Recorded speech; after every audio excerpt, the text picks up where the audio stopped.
Estenda as mãos para cá, igreja, em nome de Jesus. Vamos orar pelo homem de Deus e vamos nessa noite pedir que a bênção do Senhor recaia sobre a vida dele e mais no nome de Jesus. Pai amado, está aqui o teu servo, o pastor Daniel, que estará sendo um instrumento de Deus para ministrar a tua palavra nessa noite. Que não fale ele, mas fale o teu Espírito Santo. Fale conosco de uma forma especial, no nome de Jesus. É o que eu te peço, meu Deus. Amém e amém. Glória a Deus. Glórias a Deus. Boa noite da parte do Senhor, amém? Amém? Santo seja o nome do Senhor. Queridos, abre a tua Bíblia no livro de 2 Reis. 2 Reis, capítulo 20. Ontem à noite, eu estava de plantão lá no jornal e fui surpreendido por um jornalista, viu, pastor Heber?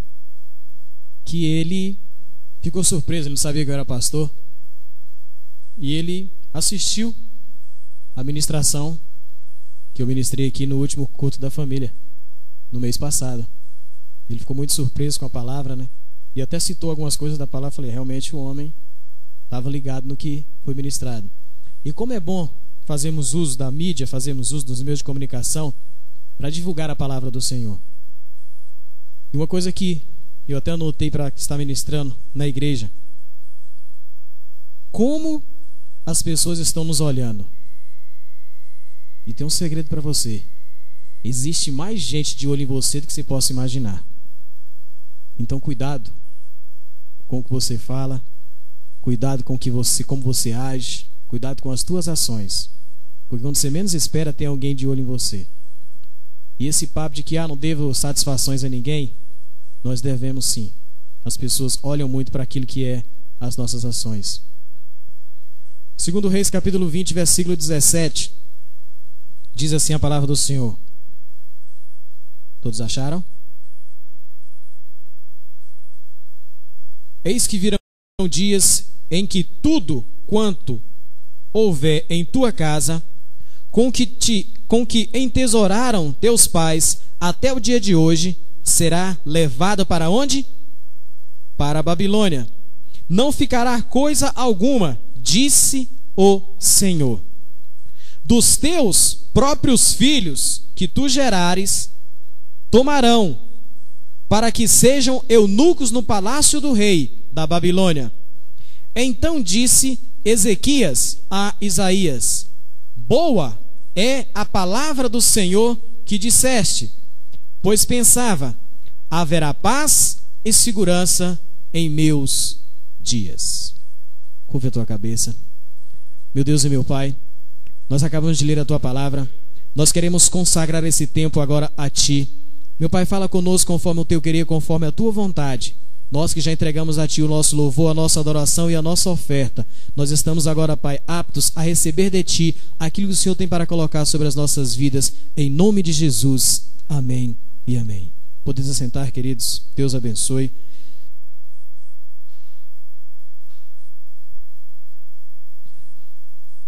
Eu estava até conversando com o pastor Heber no sábado, se não me engano, e eu falei algo para ele. Falei assim: olha, Deus me deu a palavra para a noite de domingo, e eu estava buscando manter a forma, estava correndo, e aí no meu exercício físico eu estava ali. E como é bom você, nesse momento assim, cansado, você buscar fôlego, e você precisa se preocupar com alguma coisa, que senão o corpo para, né? E eu botei a cabeça para funcionar pensando em algumas coisas com o Senhor. E Deus começou a falar algo comigo, ao meu coração, com relação àquilo que Ele quer nos ministrar nessa noite. E eu até falei para o pastor Heber, o que Deus colocou no meu coração nessa noite foi para ministrar sobre gerando herdeiros. Como é culto da família, e o pastor Heber falou o seguinte: essa palavra é muito para os pais. E obviamente que todos nós desejamos, mesmo quando solteiro, formar família. A preocupação de Deus sempre foi em manter a família em unidade. Desde o princípio, e isso nós pregamos na palavra no mês passado, quando falávamos sobre família, E Deus estava nos revelando justamente isso. O desejo e o prazer que Deus tem em formar família. E tudo que é prazeroso para Deus, tudo que traz alegria ao coração de Deus, automaticamente traz angústia ao coração de Satanás. E o que ele quer é trazer então destruição para aquilo que Deus constrói. Trazer destruição para aquilo que Deus forma. E obviamente que ele deseja então destruir as famílias. E o pastor Heber até já por várias vezes citou nessa noite.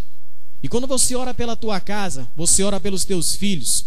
São gerações futuras que vão vir e que você é responsável por essa casa, você é responsável por essa família, você é responsável pelos teus filhos.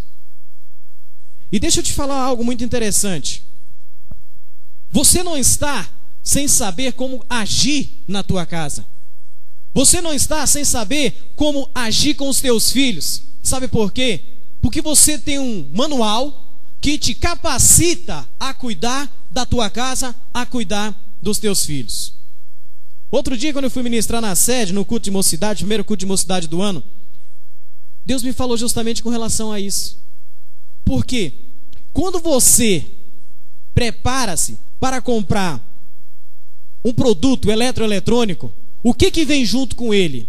Além do produto em si, o pastor Heber estava falando que agora comprou algumas coisas para a igreja, vem a nota fiscal, e junto à nota fiscal vem o quê? O manual de instrução. E aí no manual te diz o quê? Que se você seguir as normas estabelecidas pelo fabricante, você vai se dar bem. O produto que você tem em mãos, ele vai ser um produto bem utilizado e com certeza você não vai ter problemas com ele. A vida útil desse equipamento é uma vida que tem um tempo maior. E aí se você segue as normas daquele manual, você se dá bem. A nossa vida não é diferente. Quando Deus faz o homem, Deus fez o homem e não fez aleatoriamente. Ele fez e deixou para o homem o seu manual de instrução. Que se você seguir esse manual aqui, a tua vida vai bem. Ao passo que se você fizer como você faz com o teu eletroeletrônico, joga o manual fora, uma hora ele vai pifar. Agora, quando você segue o manual que Deus deixou para você, querido, pode ter certeza, tudo vai dar certo na tua vida. Inclusive, criar os teus filhos, inclusive, ter harmonia na tua casa, inclusive, ter harmonia no meio da tua família. E é isso que nós devemos nos preocupar. Paz e alegria, ela pode ser introduzida dentro das nossas casas quando nós seguimos o manual de instrução que Deus tem deixado para as nossas vidas. E nessa noite Deus quer justamente tratar de instruir cada um de nós. Quando você é referência na vida das pessoas e nós somos referência na vida das pessoas, é uma coisa. E aquilo que eu acabei de falar no início da ministração, tem muito mais pessoas de olho em você do que você possa imaginar. Então essa tem que ser a tua preocupação. E quando você é referência para os teus filhos, você é referência dentro da tua casa, você deixa marcas. E essas marcas, elas precisam ser refletidas pelos teus filhos. O nosso esforço como ser humano precisa de ser o quê? De deixar para a posteridade algo bom, algo marcante. A tua vida dentro da tua casa, como pai, como mãe, como alguém da sociedade, tem que ser algo marcante para as pessoas. As pessoas têm que olharem para você e ter em você o que? Um referencial. Se alegrarem com aquilo que você está fazendo. E isso tem que passar então a ser o que? Uma marca na tua vida. Mas quando nós falamos em geração, quando nós falamos em gerar herdeiros, obviamente os teus filhos passam a ser os teus sucessores. E ser sucessor é porque você tem um referencial. Você passa a fazer aquilo que o teu antecessor faz. E outra coisa, o sucessor, ele tem que fazer melhor do que o seu antecessor. Por quê? Porque cada vez mais há uma melhoria nas coisas. O que vamos deixar como herança para os nossos filhos? Obviamente que antes de mais nada, você precisa gerar filhos. Abra a tua Bíblia em Gênesis, capítulo 1. Acharam? Se tiver dificuldade em achar Gênesis, a gente espera. Gênesis capítulo 1, versículo 27 diz assim a palavra do Senhor: criou Deus, pois quem? De que maneira? A imagem de Deus o criou, homem e mulher os criou. E Deus os abençoou e lhes disse o quê? Frutificai-vos. Na minha tradução diz: sede fecundos, multiplicai-vos, enchei a terra e sujeitai-a, dominai sobre os peixes do mar, sobre as aves dos céus e sobre todo animal que rasteja pela terra. Amém? Gerar filhos. É preciso gerarmos herdeiros. E aqui eu paro diante de um texto que me chama a atenção. Quando Satanás estava naquele momento ali com Adão e Eva, e Deus falou o quê? Que ela iria rastejar sobre a face da terra e iria comer pó. E a palavra do Senhor diz aqui algo interessante. Aquele que rasteja sobre a terra, nós, seres humanos, teríamos o quê? Domínio. Então não é Satanás que tem que dominar a nossa vida. Quem tem que estar sob o controle de todas as coisas somos nós. Nem mesmo a questão de ter medo de Satanás, isso pode estar sobre as nossas vidas. Nem mesmo o medo dele tentar atingir a nossa casa, porque quando você segue o manual, e eu volto a falar do manual, Deus passa a trazer a proteção sobre a tua vida, sobre a tua casa e abençoar a tua família. E o domínio sobre a tua casa está sobre você. E não mais Satanás tem nada a ver contra a tua casa, ou fazer algo contra a tua casa. É você que vai estar abençoando cada vez mais a tua casa e a tua família. Primeiro passo, então, para que você possa gerar herdeiro, é você ter filhos. É você ter, então, o herdeiro. O segundo passo é você preparar esse herdeiro. De que maneira, pastor? Eu vou preparar o meu herdeiro. Provérbios 22, 6. O que está escrito lá? Isso mesmo. Que mesmo, hein? Alguém já usou esse texto, né? 22:6 diz o quê? Ensina a criança no caminho em que deva andar, e ainda quando for velho, não se desviará dele. Amém? Primeiro passo, para que eu possa gerar herdeiros, é ter filho. Segundo passo, é ensiná-lo no caminho que deve andar. E que caminho é esse? Volto a falar. Aqui está o manual de instrução que vai dizer para você de que maneira criar os teus filhos. Eu estava conversando com a Elidiane. Ela estava falando agora há pouco sobre o carinho, o amor que ela tem pelo filho. E nós estamos conversando sobre algumas pessoas que Deus levou e como os pais devem estar sofrendo nesse momento, né? E aí nós estamos falando dessa questão. O pai que ama, ele deseja somente coisas boas para os filhos. É ou não é? Quem é pai, quem é mãe, sabe disso. Quem é filho, às vezes ignora o que o pai fala. Quem é filho, às vezes acha ruim com aquilo que o pai fala. Quem é filho, chama o pai e a mãe de chato. Até o dia que descobre que tem um pai. Ou melhor, até o dia que ele descobre que ele tem um filho.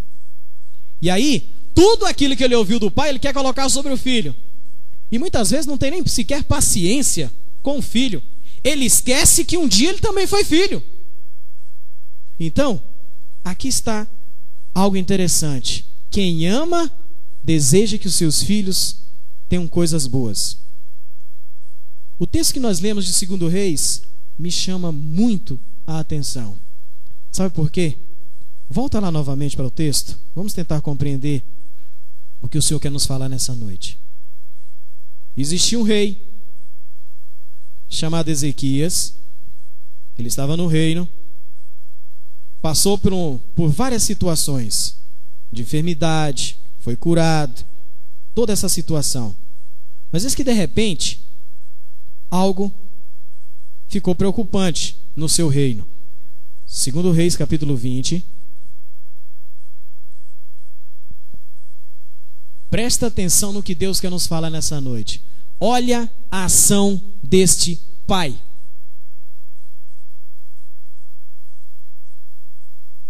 Versículo 17. O mesmo texto que nós lemos. Eis que virão dias em que tudo quanto houver em tua casa, com o que entesouraram teus pais até o dia de hoje, será levado para a Babilônia. Não ficará coisa alguma, disse o Senhor. Agora vem o complicado.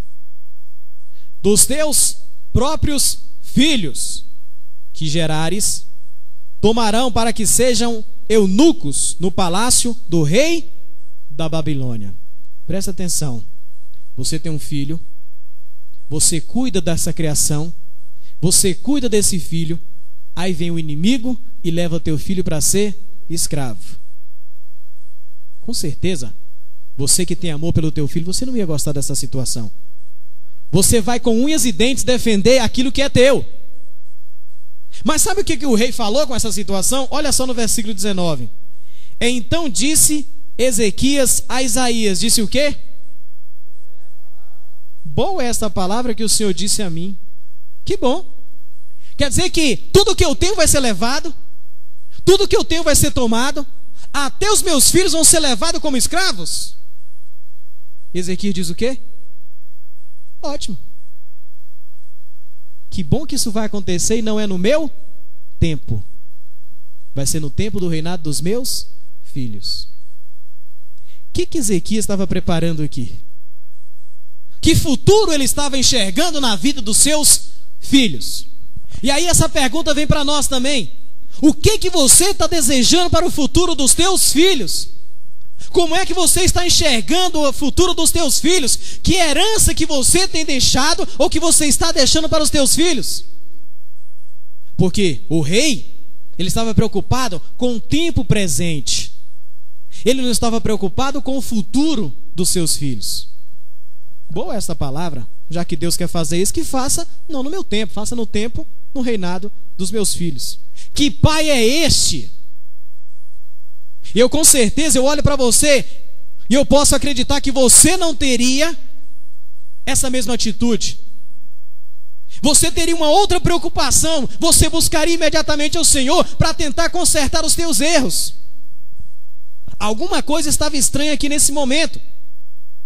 O rei foi muito frio com o que estava acontecendo. O rei foi muito frio com a palavra profética, e ele sabia quem era Isaías, que era Isaías o profeta, homem de Deus, que quando Isaías se manifestava, Deus estava no meio daquele momento. O rei então não se preocupa com os seus filhos. Nunca foi do agrado do Senhor que o povo de Israel fizesse aliança política ou militar com outras nações.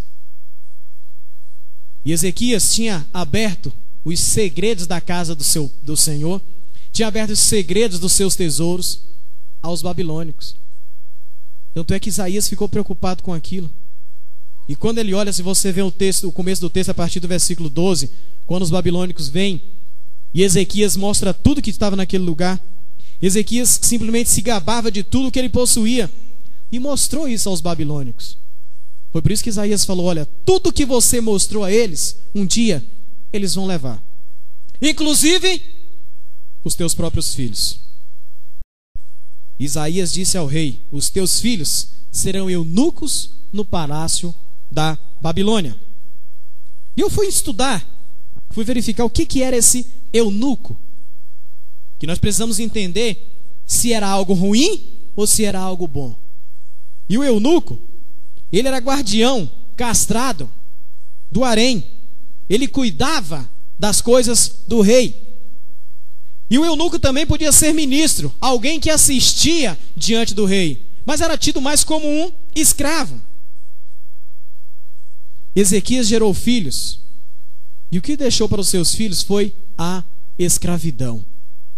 E quando nós começamos a olhar a palavra do Senhor, você encontra situações das quais você se depara com aquilo que foi profético, ou seja, palavra profética, que foi palavra de maldição e que foi algo contra a vida dos servos do Senhor. E sabe o que aconteceu? Com aqueles que seriam gerações de Ezequias. Abra a tua Bíblia no livro de Daniel.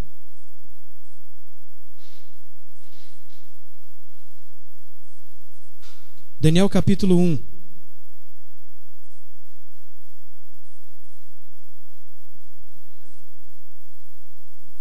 Daniel capítulo 1, versículo 3.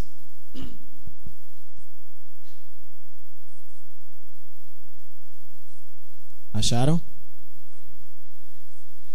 Daniel capítulo 1, versículo 3 diz assim a palavra do Senhor: Disse o rei a Aspenaz, chefe de quem?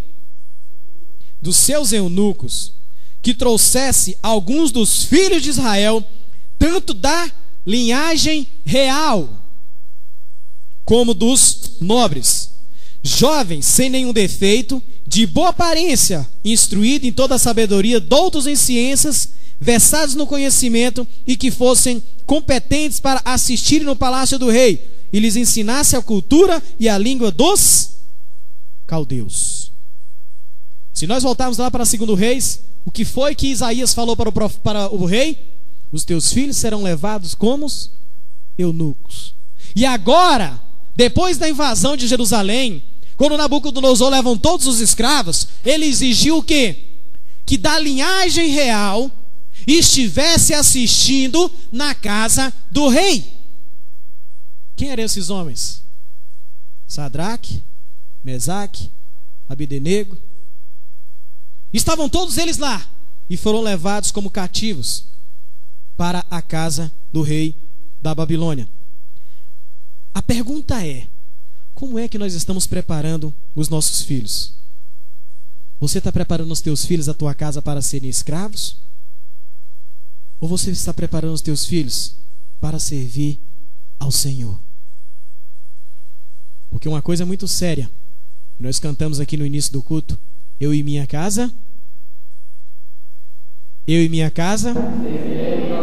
Isso tem que ser uma declaração verdadeira nas nossas vidas. E aí, vejamos alguns exemplos de pais que prepararam filhos não para serem bênção, mas foram filhos problemáticos. Vamos voltar lá para 1 Samuel. 1 Samuel capítulo 2, versículo 12 diz assim: eram, porém, os filhos de Eli, filhos de quem?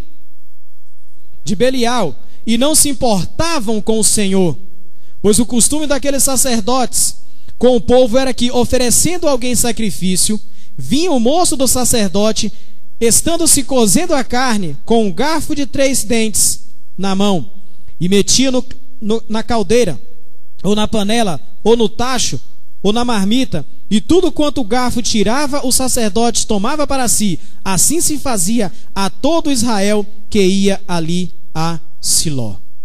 Filhos de Eli. Eli era sacerdote, e automaticamente, como ele tinha a marca de sacerdócio sobre a sua vida, ele tinha os sucessores que seriam os seus filhos. O que ele tinha que fazer? Os filhos de Eli deveriam seguir o exemplo do pai, mas eles faziam totalmente as coisas ao contrário. Aquilo que era como sacrifício, que era para ser algo agradável ao Senhor, os filhos de Eli iam lá e metiam a mão. E a palavra do Senhor diz que eles eram filhos de Belial, ou seja, eram quase que separados justamente para viverem outra situação, não aquela. Mas existia algo maligno sobre a vida dos filhos de Eli. Ofne e Finéias, filhos do sacerdote Eli, herdeiros de Eli, sucessores do pai, mas que não estavam fazendo aquilo que deveria ser feito. Tanto é que, se você continuar lendo a história de Eli, você vai ver que no determinado momento eles são mortos. Os dois morrem. Eli morre buchudo, cansado, velho. Quando ele ficou sabendo que seus filhos tinham morrido, caiu da cadeira, quebrou o pescoço. A sua nora, que estava esperando um filho, botou o filho para fora na hora. Tudo por quê? Porque havia uma situação diferenciada na vida dos filhos de Eli. O que Deus quer nos mostrar nessa noite, queridos, é que são exemplos dos quais nós estamos tirando de dentro do manual de instrução o que você deve e o que você não deve fazer, como criar os teus filhos. Deus confia em nós para prepararmos homens.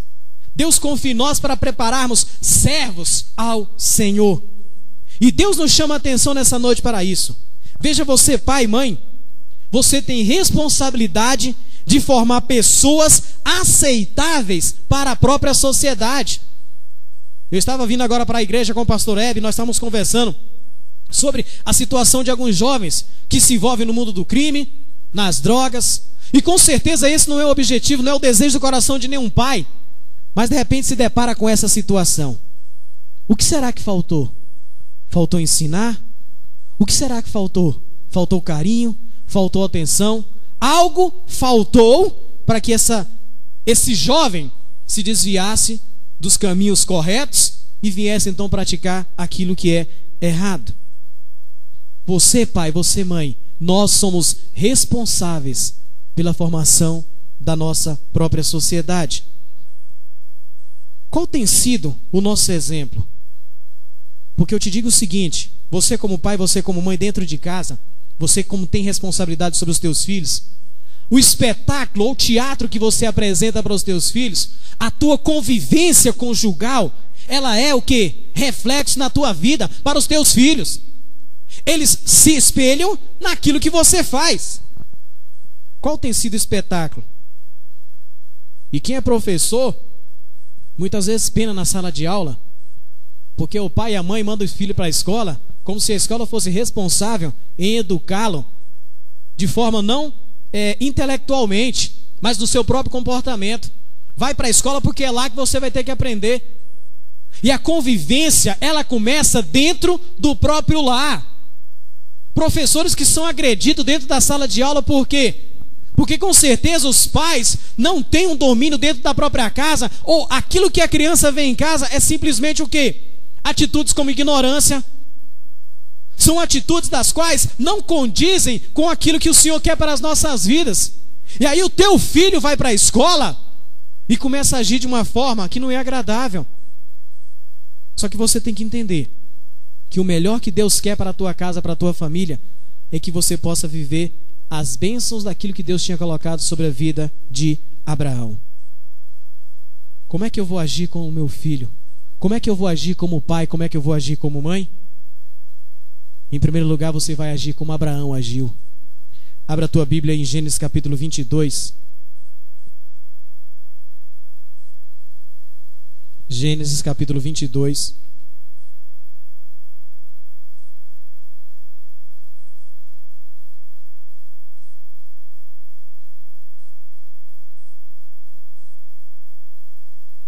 Versículo 1. Diz assim a palavra do Senhor: depois dessas coisas, pôs Deus a Abraão à prova e lhe disse: Abraão. Este lhe respondeu: eis-me aqui. Acrescentou Deus: toma teu filho, teu único filho, Isaque, a quem amas, e vai à terra de Moriá. Oferece-o ali em holocausto, sobre um dos montes que eu te mostrarei. O que foi que Deus mandou Abraão fazer com o filho? Sacrificá-lo. O Senhor nos diz nesse momento aqui qual era a idade de Isaque. Mas pensa você que é pai. Deus te manda sacrificar o teu próprio filho. E às vezes a gente olha para a palavra do Senhor e acha que é folclore, né? Que isso não aconteceu. Mas aconteceu sim, queridos. Isaque foi levado para ser sacrificado pelo próprio pai, por determinação do Senhor. E aqui eu quero chamar a tua atenção para algumas coisas que Deus nos manda fazer e muitas vezes nós não fazemos. E é coisa muito mais simples do que isso: colocar o teu filho sobre um altar, sacrificá-lo ao Senhor. Qual era o exemplo que Isaque tinha naquele momento?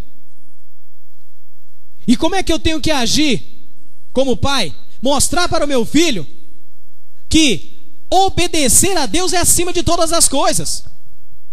Abraão fez o quê? Se você continuar lendo o texto, Abraão levantou de madrugada, pegou o filho, pegou os servos e foram ao Monte Moriá sacrificar Isaac. Só que Abraão não falou nada para Isaac. E eles vão caminho do sacrifício. Quando chega lá, Isaac ainda pergunta, né? Pai, não estou vendo o animal para sacrifício. Eu vejo a lenha, eu vejo o cutelo, eu vejo o fogo, eu vejo tudo, mas não vejo o animal para o sacrifício.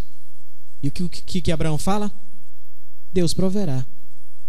A confiança de Abraão era tamanha em Deus que ele estava indo levar o seu filho ao sacrifício.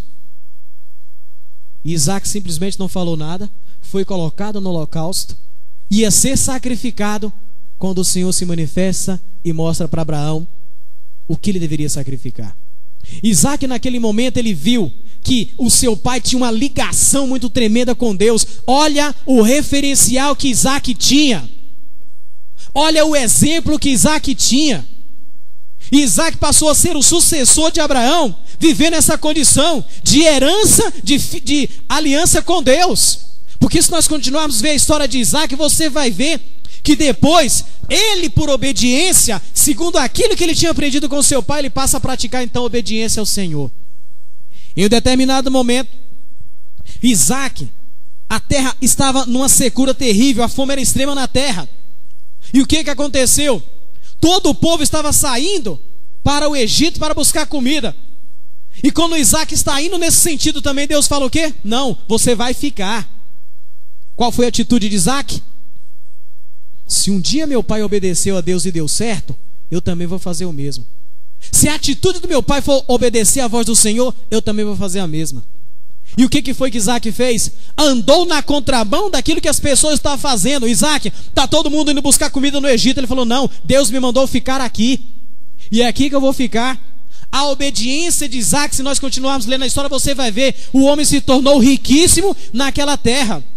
No lugar que as pessoas estavam plantando e não estavam dando nada certo, Isaac plantava 100 e colhia 100. Isaac plantava 1 e colhia 100 por 1. Por quê? Porque a marca de obediência veio do seu pai para a sua própria vida. E é esta marca que você tem que colocar sobre a vida dos seus filhos. Se você obedece ao Senhor, se você serve ao Senhor, pode ter certeza, você, os teus filhos, a tua casa também vão passar a servir ao Senhor. E sabe o que vai acontecer? A mesma bênção que veio sobre a vida de Abraão recaiu sobre Isaac. A mesma bênção por você ser obediente ao Senhor vai recair sobre você, também vai recair sobre a vida dos teus filhos, em nome de Jesus. Amém? Essa tem que ser o motivo da nossa alegria, obedecer ao Senhor, porque nós sabemos que em todas as coisas Deus irá nos acrescentar em nome de Jesus. Amém? Em segundo lugar, como é que eu devo agir como pai, como mãe? Você deve agir, eu citei o exemplo de um pai, eu quero citar o exemplo de uma mãe, Ana. Abra a tua Bíblia aí, em 1 Samuel, capítulo 2.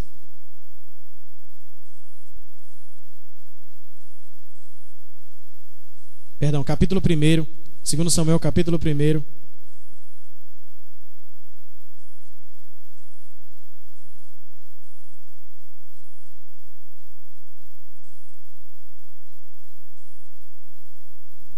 Diz assim a palavra do Senhor. Achou? Versículo de número 20.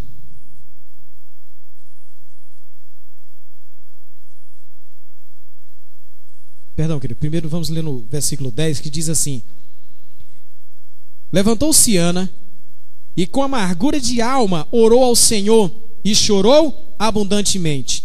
E fez um voto dizendo: Senhor dos exércitos, se benignamente atenderes para a aflição da tua serva, e de mim te lembrares, e da tua serva te não esqueceres, e lhe deres um filho, varão, ao Senhor o darei por todos os dias da sua vida, e sobre a sua cabeça não passará navalha. Amém? O que Ana estava vivendo? Seu marido, Eucana, com eles ela não tinha filhos. E a palavra do Senhor diz que a serva tinha dado filhos a Eucana, mas Ana não. E essa mulher zombava de Ana. E Ana desejou no seu coração ter um filho. E presta atenção no detalhe. Para o judeu, ou para a mulher judia, aquela que não dá filho, ela é tida como maldita. A mulher que não gera filhos, ela é tida como maldita. E o bom do judeu é o seguinte: o filho tem que ser homem, tem que ser macho, para dar continuidade à geração. E aí Ana, o teu é macho, né, Heber? E aí Ana porque queria ter um filho macho, ter um filho homem, porque este era o costume do judeu. E aí o que acontece? Ana faz um voto ao Senhor: eu quero um filho, mas Senhor, se tu me deres esse filho, eu vou entregá-lo na tua casa.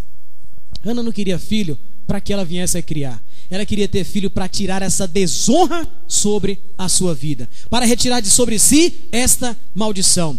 E aí, o que Deus faz? Deus atende ao coração de Ana. Você lembra que lá um pouco atrás nós falamos sobre a vida dos filhos de Eli? Eram sucessores do sacerdócio. Mas o que aconteceu? Eles eram malditos. Eles não iam dar continuidade ao sacerdócio. E Deus então começou a preparar alguém para substituir os próprios filhos de Eli. Agora sim, nós vamos para o versículo 20 do capítulo 1 de 1 Samuel. Ela concebeu e, passando o devido tempo, teve um filho, ao que chamou Samuel, pois dizia: do Senhor o pedi. Versículo 24. Havendo desmamado, levou consigo com um novilho de 3 anos, uma eifa de farinha e um odre de vinho, e o apresentou à casa do Senhor a Siló. Era o menino ainda o quê? Muito criança. Versículo 27. Por este menino orava eu, e o Senhor me concedeu a petição que eu lhe fizera, pelo que também o trago como devolvido ao Senhor, por todos os dias que viver, pois do Senhor pedi, e eles adoraram ali o Senhor. Que coisa, hein? Eu quero um filho para entregar ao Senhor. O que você tem feito com os teus filhos? Ou você é daquele que pega o teu filho: não, esse aqui não sai de perto de mim de jeito nenhum. A nossa preocupação, querido, tem que ser isso. O que eu gero para o Senhor. O que você gerar, você tem que gerar para a casa do Senhor. E pode ter certeza, eu ouvi uma frase muito interessante hoje no Face. Se você pega o teu filho e coloca nas mãos do Senhor, você deixa de ter preocupação. Se você confiar isso nas mãos do Senhor, você deixa de ter preocupação. E obviamente que você passa a ensiná-los. E Ana não tinha outra coisa em mente a não ser pegar o filho e colocar a serviço na casa do Senhor. Qual era o exemplo que Samuel tinha? O exemplo que Samuel tinha era quase que o exemplo que Isaac teve. Isaac teve o exemplo de obediência à voz do Senhor. Ana estava tendo o exemplo de... Samuel estava tendo o exemplo de fidelidade ao Senhor. O que sua mãe desejou foi tê-lo. E agora ela estava colocando Samuel no altar do Senhor. Isso trazia alegria ao coração de Ana. Olha, a minha honra voltou, ou a minha desonra acabou. Eu a partir de agora sou mulher que gero filhos ao meu marido. E Ana então entrega o seu filho ao Senhor. E sabe o que é interessante? Ana não podia ter filhos. O filho que ela teve, ela ofertou na casa do Senhor. E sabe o que aconteceu? Deus, ele multiplica a tua oferta. Capítulo 2 de 1 Samuel, versículo de número 21. Só mudar a página aí, né? Acharam aí? E diz assim: abençoou, pois, o Senhor a Ana, e ela concebeu e teve 3 filhos e 2 filhas. E o jovem Samuel crescia diante do Senhor. A oferta de Ana foi entregar a Samuel ao Senhor, e por isso ela ganhou 5 filhos. No total, quem não podia ter nenhum, teve 6. Porque um foi entregue na casa do Senhor. Entregue os teus filhos na casa do Senhor. Deus vai derramar chuva de bênção sobre a tua vida, sobre a tua casa, sobre os teus negócios. E Ele vai se alegrar porque você está colocando o quê? Para servir na casa do Senhor. A palavra para nós nessa noite é essa, queridos: crescei-vos e multiplicai-vos. A tua alegria não pode ser ter filhos para a perdição, mas ter filhos para alegrar o coração do Senhor. Não, você não vai fazer como Ezequias fez, que depois de ter cometido uma série de erros, achou bom que a maldição que viria sobre a sua vida não recaía sobre ele, mas iria recair sobre a vida dos seus filhos no futuro. Eu quero que você declare assim: eu não criei filhos para a perdição, mas eu crio filhos para colocar no altar do Senhor. Amém? Essa é a palavra que Deus tem colocado no meu coração para trazer sobre a igreja nessa noite. E com certeza, eu tenho certeza que Deus falou ao teu coração. E mais, queridos, como o mundo tem feito, como o mundo tem agido, eu posso dizer o seguinte: a própria palavra do Senhor já nos diz que o mundo jaz no maligno. E não espere coisas melhores no mundo, não. As coisas vão cada vez mais piorar. E você, tendo conhecimento da palavra do Senhor, tendo conhecimento da verdade do Senhor, o que você vai fazer é trazer alegria para a tua casa, é trazer felicidade para o teu lar. Cuide bem dos teus filhos. Cuide bem daquilo que Deus tem colocado nas tuas mãos. Isso é preciosidade para você. Isso é honra para você. E eu quero te contar um testemunho. Eu me casei no ano de... Vou fazer as contas aqui. Eu me casei em 1992. Esse ano, novembro, agora eu faço 20 anos de casado. E glória a Deus, 7 anos depois de casado, eu descobri que não podia ter filhos. Pensa no desespero. Eu sou louco por criança. E eu não podia ter filhos. Aí, o cara, quando é macho, bota a culpa em quem? Na mulher. Não foi assim que Adão fez lá no Éden? E aí eu culpei a mulher. Vai fazer exame, vai descobrir o que está acontecendo. E lá foi minha esposa, a pastora Gislene, fazer os exames. E os médicos falaram: não, você não tem problema algum. Chama teu marido. E eu descobri que o problema era comigo. Aí o machão ficou muito brabo. Vai fazer o quê? Vamos fazer tratamento então, né? Mas eu pensei bem e falei assim: Senhor, se o Senhor não quis, eu não vou forçar a barra não. Vai ser no teu tempo e vai ser a tua maneira. E fomos orar. E no tempo oportuno, né, os médicos falaram assim: ó, você tem aí 30% de chance de engravidar a tua esposa. E eu falei assim: bom, se tem 30%, tem alguma chance. Deus vai fazer nesses 30% alguma coisa. E foi o que aconteceu. Hoje tem uma filha de 12 anos, né, ela já até esteve aqui na última vez que nós estivemos aqui. E foi algo surpreendente, porque assim que minha filha nasceu, eu resolvi fazer um exame de novo. Aí o médico falou assim: não sei o que é que aconteceu, mas a situação piorou. Tem 12 anos que eu não faço tratamento, a gente não faz absolutamente nada. E realmente Deus provou que Ele faz milagre nas nossas vidas.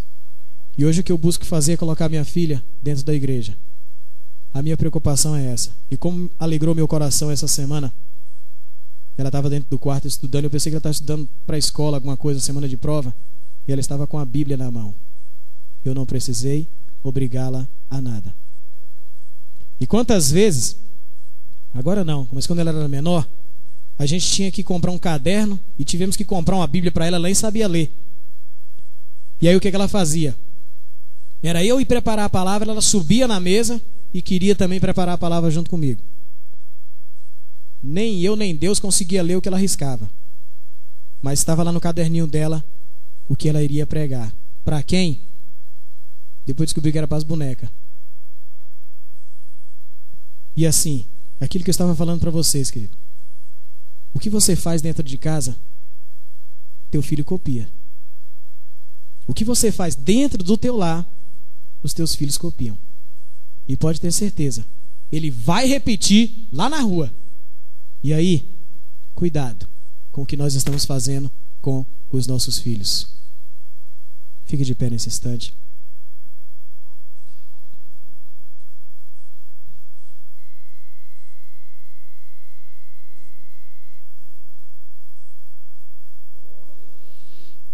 Coloque a mão sobre o teu coração nesse instante. Você que é pai, você que é mãe, você que também é filho, né?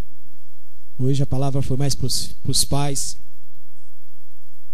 mas que fique aí para as crianças, para os adolescentes, que o desejo do teu pai com certeza não é o mal a você, mas muito pelo contrário, o que o teu pai deseja é o melhor para a tua vida.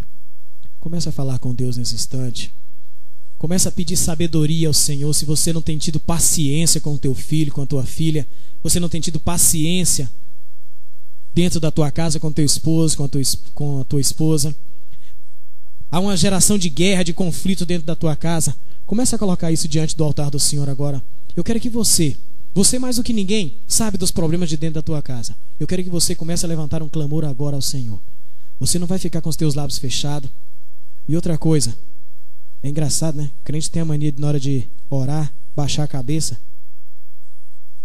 Você não fala com ninguém cabeça baixa. Levanta o teu rosto, fala com Deus mesmo. Clama ao Senhor agora pela tua casa. Essa é a oportunidade, esse é o momento que Deus está te dando.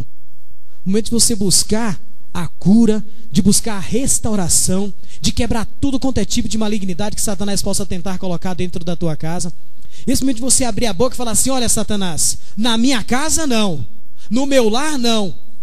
Por quê? Aquilo que a palavra do Senhor diz, quem domina é você. E Deus te coloca no controle de toda a situação. Então comece a clamar ao Senhor agora. Senhor, meu Deus e meu Pai, nós estamos diante da tua casa, Pai, nós estamos diante do teu altar. Nós queremos nessa noite, ó Deus, pedir ao Senhor que olha para as nossas casas com olhar de misericórdia. Olha, Pai, para cada situação, cada lar aqui representado nesse instante, cada família, meu Deus, cada pessoa nesse instante aqui, aquilo que estão vivendo, aquilo que estão experimentando dentro das suas casas. Se é contenda, Pai, se é discórdia, meu Deus, quebra isso agora em nome de Jesus. Que a tua palavra seja verdade, que a tua palavra possa penetrar, ó Pai, no coração dos teus servos agora. Meu Pai, que tudo aquilo que o Senhor falou conosco nessa noite, nós possamos colocarmos em prática, Senhor. Temos o exemplo de Abraão, Senhor, que foi obediente à tua voz, à tua palavra. Temos o exemplo de Ana, que foi fiel, Pai, a tudo que foi voto diante do Senhor. Meu Deus, faça cumprir em nossas vidas, ó Pai, aquilo que é o teu querer, que é a tua vontade. Senhor, eu quero abençoar a cada família nesse instante, a cada um, ó Deus bendito, que está aqui nessa noite representando a sua casa, representando o seu lar. Que o Senhor possa alcançá-los, ó Pai, e abençoar com toda a sorte de bênção material, com toda a sorte de bênção espiritual, em nome de Jesus. Amém, amém e amém. Glórias a Deus. Louva o Senhor com as tuas palmas em nome de Jesus. Amém. Que o Senhor nos abençoe. Eu quero mais uma vez agradecer ao pastor Hélio pelo convite, agradecer à igreja pelo convite, pela receptividade. Muito obrigado e que Deus possa continuar nos abençoando em nome de Jesus. Amém? Pastor Hebe. Vamos orar pelo pastor Daniel, irmãos. Estenda as mãos para cá em nome de Jesus. A gente sempre faz isso, né? Estenda as mãos para cá e repete comigo bem forte, irmãos. Senhor Jesus, como igreja do Senhor, abençoamos a vida do teu servo. Sê com ele nesta caminhada, abençoando sua vida ministerial, conjugal, familiar, profissional, financeira. Senhor Jesus, nós o abençoamos nesta noite para a honra e glória do teu nome, no nome de Jesus. Amém. Glória a Deus. Deus abençoe pastor Daniel, no nome de Jesus.